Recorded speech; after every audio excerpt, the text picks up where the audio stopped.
तो आदाब, नमस्कार, गुड इवनिंग, सत श्री अकाल। एक बार फिर आप तमाम लोगों का स्वागत है क्राइम तक की कहानी के इस एपिसोड में। उम्मीद है पूरी फैमिली अच्छी होगी, अपना और अपनों का ख्याल रख रही होगी। एक ऐसा डॉन जिसके गढ़ में पुलिस छोड़िए आर्मी भी जाने से डरती हो। एक ऐसा डॉन जो अपने दुश्मनों को टैंक के नीचे कुचल कर मारता हो। एक ऐसा डॉन जो अपने दुश्मनों की लाशों को शहर के पुल के नीचे बाकायदा टांग देता हो। एक ऐसा डॉन जिसे पकड़ने के लिए अमेरिका जैसी मतलब महाशक्ति, सुपर पावर, बरसों लग गए उसका पता ढूंढने में। एक ऐसा डॉन जिसे मारने से ज़्यादा टेंशन इस बात की कि अगर वो मारा गया तो उसके बाद उस देश का क्या होगा, और वहाँ के खुद प्रेसिडेंट जो हैं उनके लिए ख़तरा। और ये कहा गया कि बहुत कुछ हो सकता है, तो प्रेसिडेंट को एक ख़ास सुरक्षित जगहों पर ले जाया जाए, उनके अपने प्रेसिडेंट पैलेस से निकाल कर। एक ऐसा डॉन जिसकी मौत के बाद उस देश के 20 से ज़्यादा शहरों में कत्लेआम शुरू हो गया। 100 से ज़्यादा लोग मारे गए, बहुत सारे आर्मी के लोग मारे गए। एक ऐसा डॉन जिसको पकड़ने या मारने के लिए स्पेशल फोर्स, सेना, एयरफोर्स, इन तमाम लोगों का इस्तेमाल किया गया। एक ऐसा डॉन जिसके सिर्फ मूवमेंट को जानने के लिए बरसों लग गए कि वो कब कहाँ होता है, किससे मिलता है, क्या करता है। और आखिरकार एक लंबी कोशिश के बाद लास्ट संडे उस डॉन का खात्मा होता है।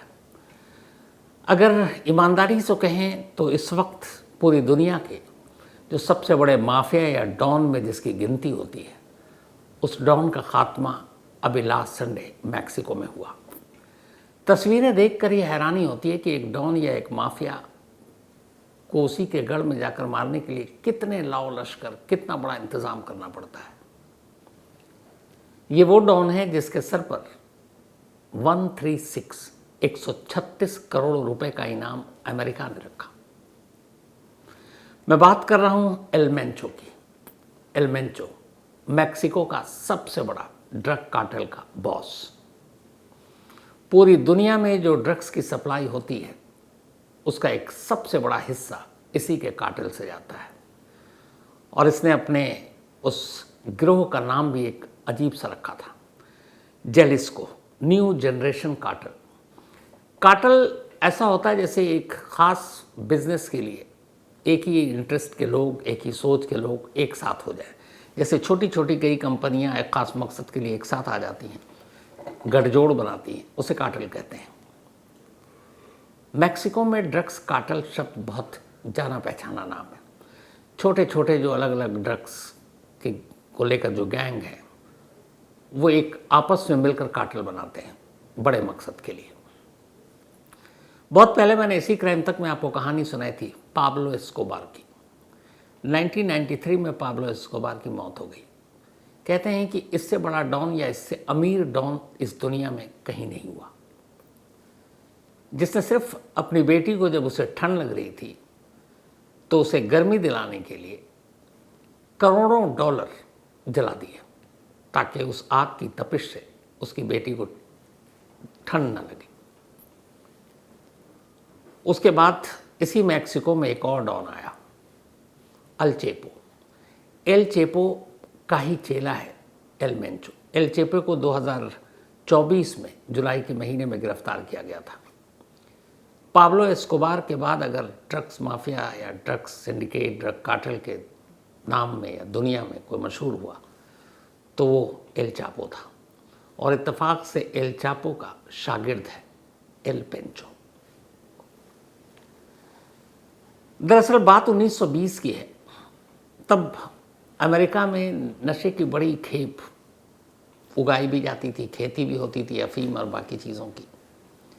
1920 में अमेरिका ने एक कानून बनाया कि अब अमेरिका में किसी भी नशीली चीज़ की खेती नहीं होगी, कोई पैदावार नहीं होगा, कोई बनाया नहीं जाएगा। अब तब तक तो ठीक चलता रहा, लेकिन फिर सेकेंड वर्ल्ड वॉर के बाद बहुत सारे ऐसे नशे भी होते हैं वक्त वक्त पर। जैसे हमारे अंग्रेज़ों ने जब यहाँ पर हुकूमत करते थे तो मज़दूरी कराने के लिए मज़दूरों को अफ़ीम दे देते थे चाय में, ताकि अफ़ीम के नशे या सुरूर में वो डबल मेहनत करें, उन्हें पता ही नहीं चले कि उनका शरीर अब दुख रहा है। तो ये वक्त वक्त पर अलग अलग देशों ने किया है। तो तो सेकेंड वर्ल्ड वॉर के दौरान बहुत सारे जो सैनिक थे वो भी, उनको नशा दिया जाता था, गांजा, अफीम, ये सारी चीज़ें। तो सेकेंड वर्ल्ड वॉर के दौरान अमेरिका में 1920 से पाबंदी हो चुकी थी। अब ये हुआ कि क्या करें, तब पहली बार मैक्सिको के ड्रग्स माफिया को एक दरवाज़ा खुला दिखा। उन्हें लगा कि अमेरिका ने तो पाबंदी लगा दी है, चलो हम ये काम करते हैं। और इत्तेफाक से क्लाइमेट, मौसम, इसने बड़ा साथ दिया।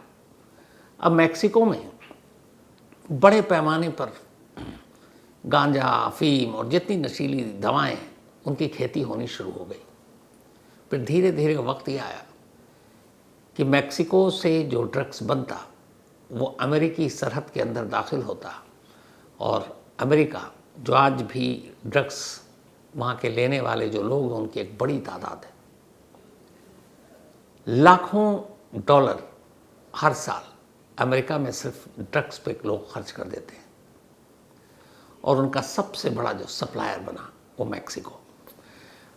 वजह यह कि एक तो मैक्सिको में खेती आसान, पैदावार आसान और बेहतरीन क्वालिटी का ड्रग्स, और ऊपर से वहाँ का जो कानून, बहुत सारे ऐसे देश हैं जहाँ ड्रग्स के मामले में सीधे मौत की सज़ा दी जाती है, लेकिन मैक्सिको में ऐसा नहीं था। बल्कि मैक्सिको में ये भी था कि कुछ ख़ास मकदार में अगर आप मात्रा में ड्रग्स रखते हैं तो आपको कोई सज़ा नहीं होगी, और बहुत ज़्यादा भी हुई, आप ड्रग कार्टेल बड़े सिंडिकेट के मेंबर हैं तो 20 साल 25 साल। तो कायदे से जो देश पूरे ड्रग्स की चपेट में है पैदावार के मामले में, उस देश में ही ड्रग्स को लेकर कानून बड़ा हल्का, और इसका फिर फ़ायदा उठाया ड्रग्स माफिया ने। धीरे धीरे वक्त बीता और मैक्सिको का ड्रग्स मार्केट पूरी दुनिया में एक तरह से मशहूर हो गया। आप जानकर हैरान रह जाएंगे कि मैक्सिको में जितने भी छोटे बड़े ड्रग्स कार्टेल हैं, यानी कि अलग अलग सिंडिकेट, गैंग, इनकी सालाना कमाई कितनी है। अभी लास्ट जम्मू कश्मीर का जो बजट था वो करीब 1 लाख करोड़ था, जम्मू कश्मीर का पूरा बजट। जो हमारा ये भारतीय सेना का बजट है सालाना, वो करीब 7 लाख करोड़ है, 7 लाख। मैक्सिको के जो ड्रग कार्टेल का सालाना जो उनकी कमाई है वो 2 लाख करोड़ रुपए है। 2 लाख करोड़, अंदाज़ा लगाइए कितना बड़ा होगा। कहते हैं कि 400 से 650 करोड़ रुपए per day, 400 to 650 crore per day का इनका सिर्फ मुनाफा है इस ड्रग कार्टेल के नेटवर्क का मैक्सिको में। वहाँ छोटे बड़े बहुत सारे ड्रग कार्टेल, अलग अलग उनके नाम हैं, लेकिन इस वक्त मैक्सिको पे जिस ड्रग कार्टेल का दबदबा या हुकूमत थी वो यही जेलिस्को, न्यू जनरेशन कार्टेल, और जिसका बॉस कोई और नहीं, एल पेंचो, 59 साल की उम्र। एल पेंचो कैसे मारा गया, बरसों के बाद कैसे फोर्स वहां तक पहुंची, और एल पेंचो है कौन। मैक्सिको के गरीब परिवार में एल पेंचो का जन्म होता है। परिवार की माली हालत बहुत अच्छी नहीं थी। शुरुआत में एल पेंचो को स्कूल भेजा जाता है, लेकिन वो ज़्यादा पढ़ नहीं पाता। फिर घर वालों को देखकर वो भी अब खेतों में चला जाता है, खेतों में मजदूरी कर रहा है। और बचपन में उसे पहली बार पता चल गया कि खेतों से कैसे नशा उगता है।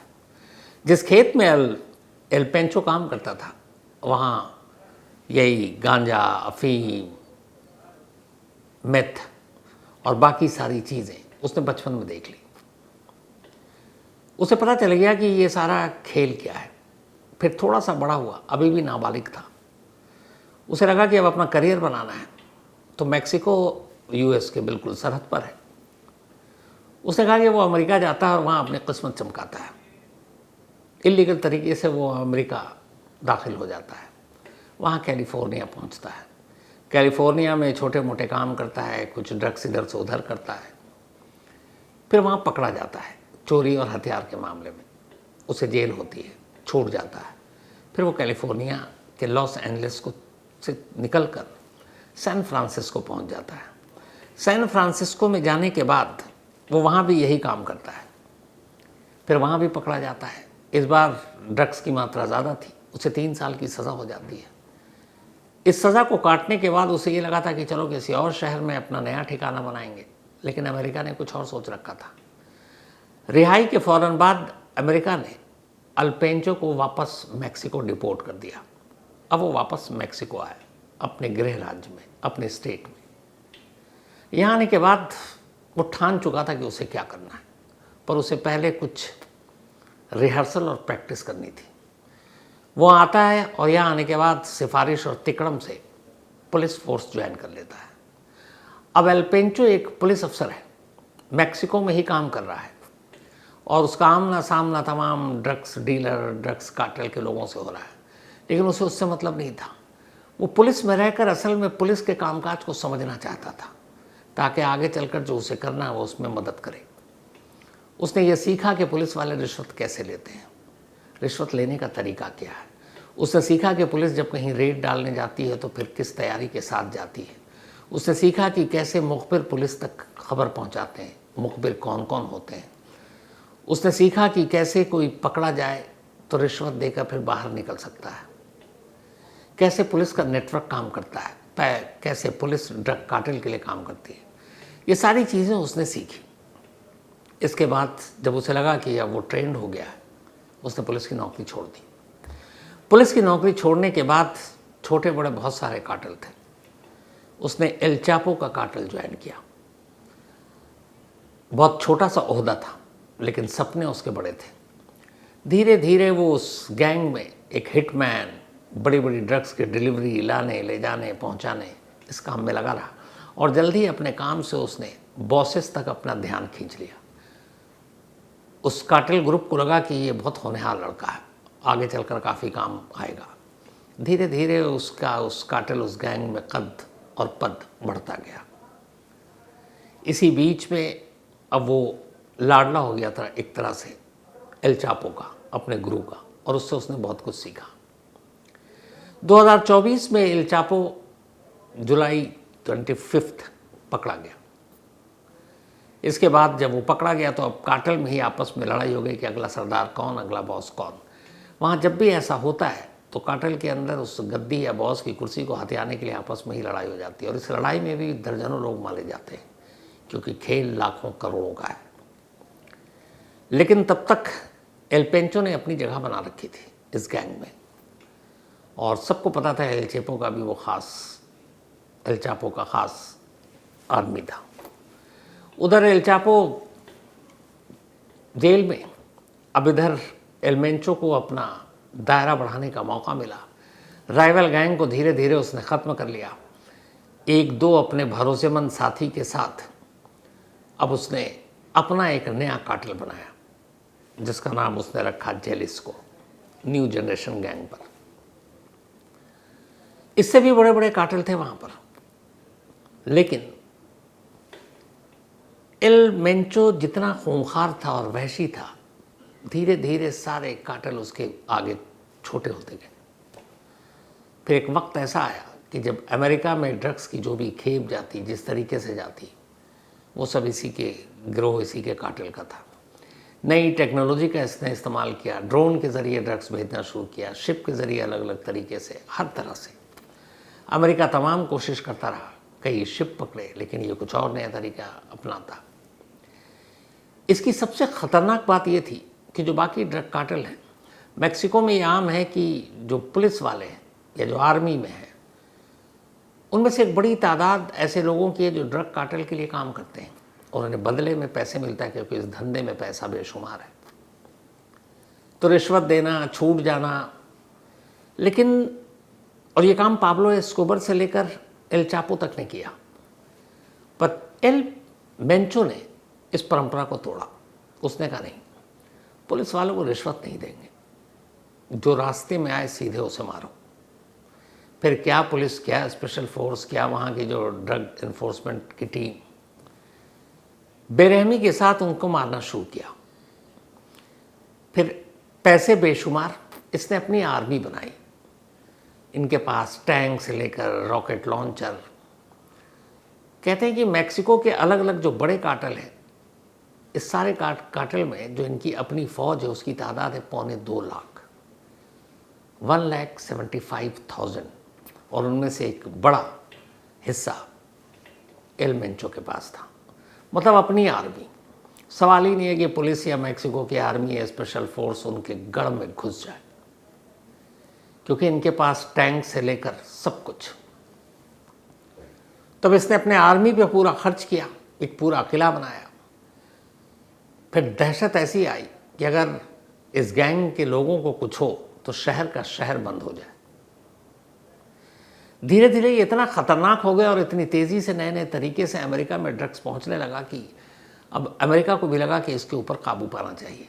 अमेरिका ने मैक्सिको की सरकार से बात की, बल्कि डोनाल्ड ट्रंप जब प्रेसिडेंट बने, वो मैक्सिको की जो प्रेसिडेंट है उनको कई बार तो लताड़ा इस बात पर कि आप कुछ नहीं कर रहे हो ड्रग कार्टेल को रोकने और उन्हें तोड़ने के लिए।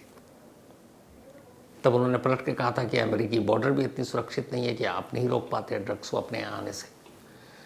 लेकिन खैर फिर दोनों में अच्छे रिश्ते बने और उसके बाद ये हुआ कि इस ड्रग्स के धंधे पर अंकुश लगाया जाए। तो किस पे? क्योंकि मैक्सिको और दुनिया का सबसे बड़ा इस वक्त ड्रग माफिया, ड्रग लॉर्ड एक ही था, एल पेंचो।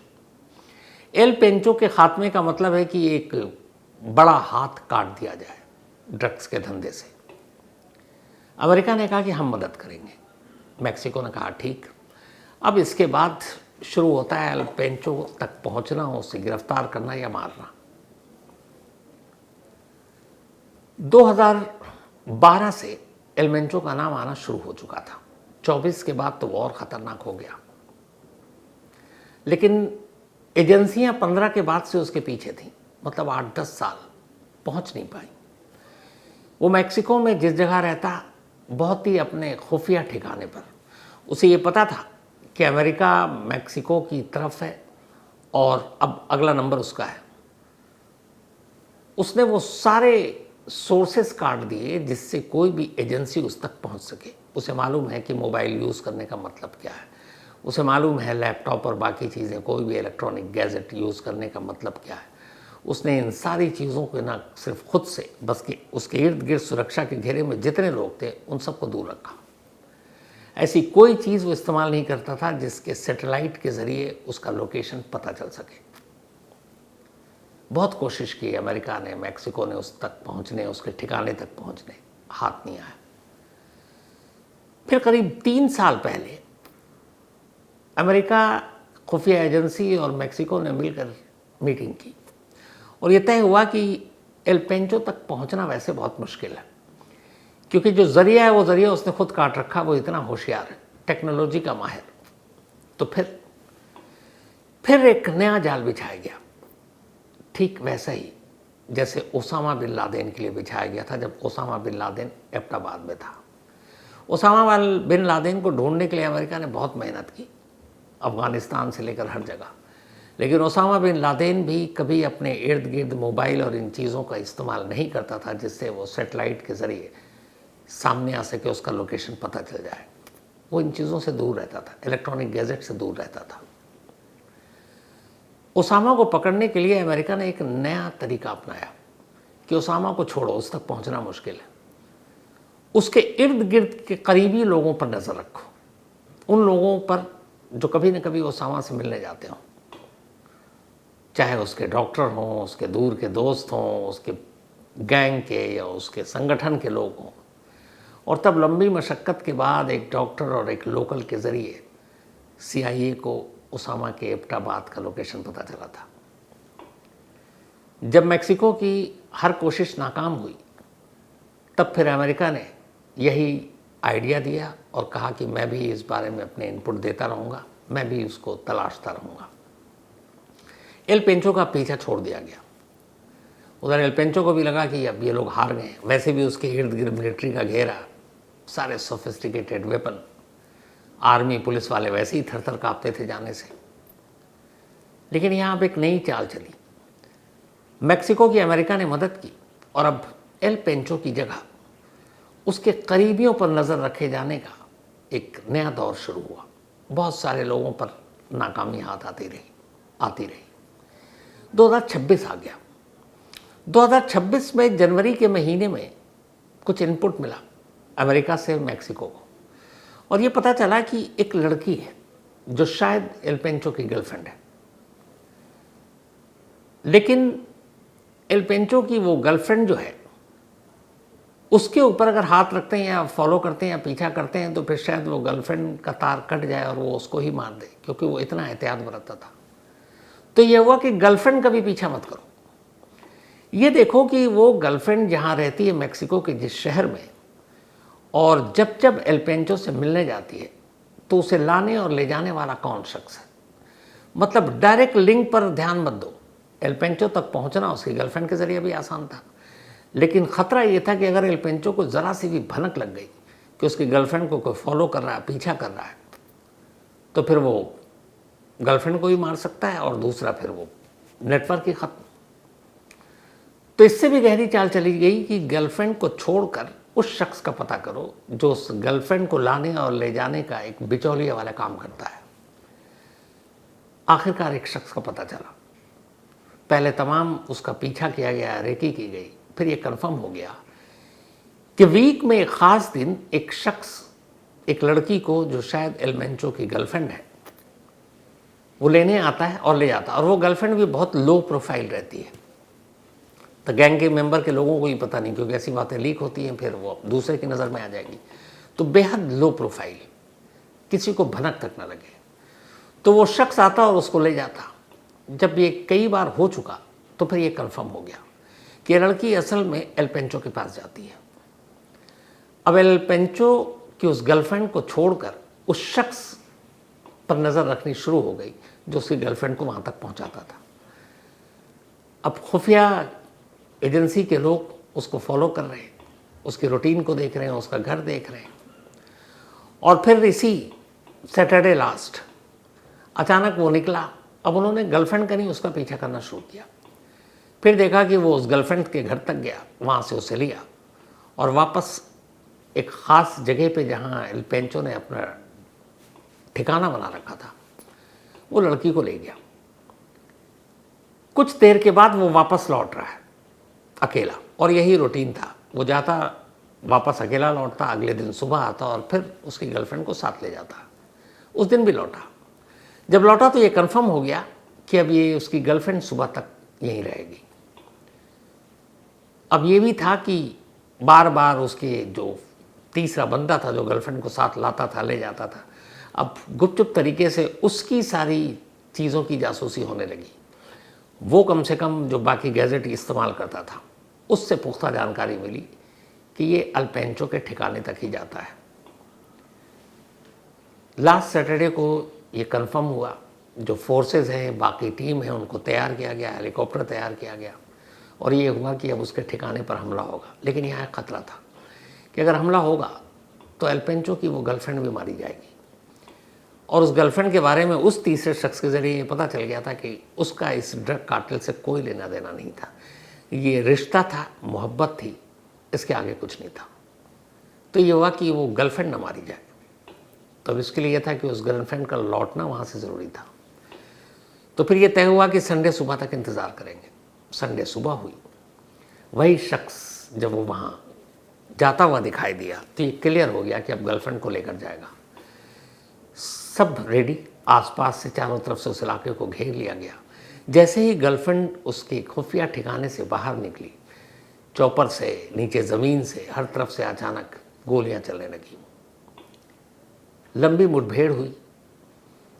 एल पेंचो के अपने लोगों ने भी मुकाबला किया, कई लोग मारे गए, 4 लोग घायल हुए उस ठिकाने से जिस ठिकाने पर एल पेंचो छुपा हुआ था। तब भी वो जिंदा था।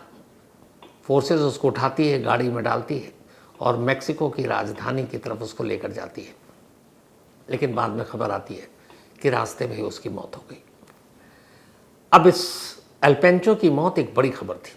एक बड़ा ड्रग कार्टेल, उसका हाथ कट गया, चीफ मारा गया। लेकिन बात यही नहीं थी।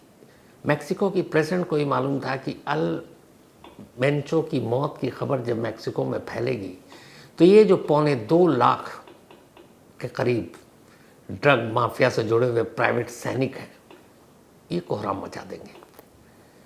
इसीलिए एक्स्ट्रा फोर्सेस हर शहर में तैनात की गई। और फिर वही हुआ जिसका डर था। जितने ड्रग माफिया थे, जिन जिन का जिन शहरों पर दबदबा था, वो सड़कों पर निकल आए, पुलिस वाले, सेना पर गोलीबारियां हुई, 100 से ज़्यादा लोग मारे गए, 20 से ज़्यादा शहरों में स्कूल कॉलेज सब बंद कर दिया गया। ब्रिटेन, जर्मनी, फ्रांस समेत इवन इंडिया भी उसमें शामिल है। 1 दर्जन देश ने एडवाइजरी जारी की कि मैक्सिको जाना अभी सेफ नहीं है, क्योंकि वहाँ ड्रग्स माफिया एल मेंचो की मौत का बदला लेने के लिए सड़कों पर उतर आए। तो तमाम देशों ने एडवाइजरी जारी कर अपने नागरिकों को कहा कि मत जाओ, और जो मैक्सिको में है वो अपने घर में रही, सड़क पर ना निकले। वहाँ की प्रेसिडेंट को खतरा था कि ड्रग कार्टेल बदला लेने के लिए उन तक पहुँच सकता है। तो फिर ये हुआ कि वहाँ की जो नेवी के शिप है उसमें उनको शिफ्ट कर दिया जाए ताकि वो सेफ रहे। लेकिन फिर ये हुआ कि अगर ये बात लीक हुई कि अपने ही देश के ड्रग माफिया से एक प्रेसिडेंट डर कर देश छोड़कर नेवी के शिप में है, तो मैसेज गलत जाएगा। तो फिर ये हुआ कि नहीं, उनकी सुरक्षा और बढ़ा दी जाए और उनके ऊपर पलटवार किया जाए। अभी भी हफ्ता हो चुका है, लेकिन मैक्सिको शांत नहीं है। वहाँ के ड्रग माफिया अब भी सड़कों पर है, अब भी खून खराबा जारी है। 100 से ज़्यादा लोग मारे जा चुके हैं, इनमें बहुत सारे पुलिस वाले, सेना के लोग हैं। और अब एक नई चीज़ शुरू हो गई है कि एल चापो के बाद एल मेंचो, अब एल मेंचो के बाद इस जेलिस्को ऑर्गेनाइजेशन यानी न्यू जनरेशन कार्टेल का अगला बॉस कौन होगा।